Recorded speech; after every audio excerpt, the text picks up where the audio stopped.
Capacity છે આપણી પાસે? જે હોય તો હાથ ઊંચો કરો. કોણ? ઉભા થઈ જાઓ.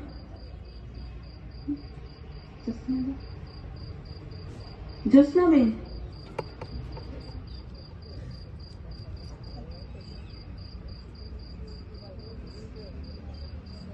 અચ્છા ઉષાબેન, સરસ, તાળી બજાવો.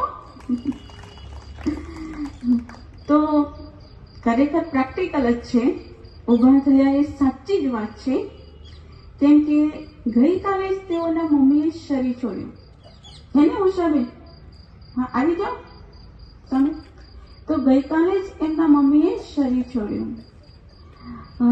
તો હા, છતાં પણ અત્યારે આ સભાની વચ્ચે આવી ગયા છે. તો વિચાર કરો, કોઈને માએ શરીર છોડ્યું હોય અને બીજા દિવસે જ આવી શકશે? હા યા ના? આવી શકશે નહીં.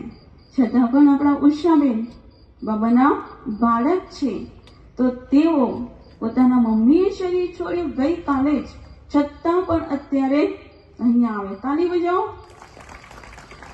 તો એમના ચહેરાના પર દુઃખ દેખાય છે? દેખાય છે?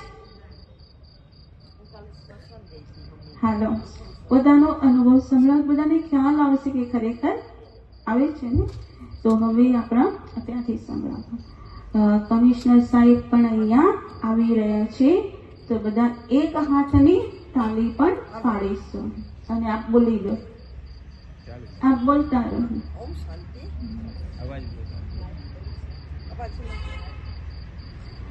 ઓમ શાંતિ. લો, ઓમ શાંતિ. ઓમ શાંતિ. હાલો, જે ઘડીની રાહ જોઈએ ઓમ કરતા શાંતિ. આપણા વચ્ચે કાલે હું મમ્મીના શરીરને અંતિમ યાત્રામાં ગઈ હતી અને સ્મશાનમાં એમને પ્રદક્ષિણા પણ કરીને અને અંતિમ વિદાય આપી. અને મમ્મીના ચહેરામાં બહુ તેજ હતું. છેલ્લા 13 દિવસથી હું એમની સાથે હતી અને મેં એમને આત્મા પરમાત્માનું જ્ઞાન સંભળાયું. પરમાત્મા આત્માને કેવી રીતના મદદ કરે છે એ સમજાયું એમને.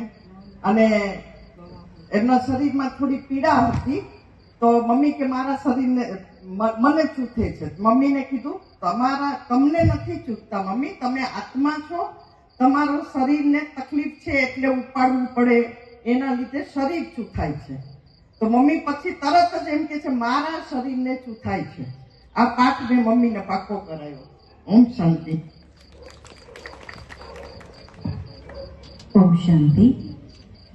આજના શુભ પ્રસંગે આપણા સર્વ આમંત્રિત મહેમાનો હાજર થઈ ચૂક્યા છે.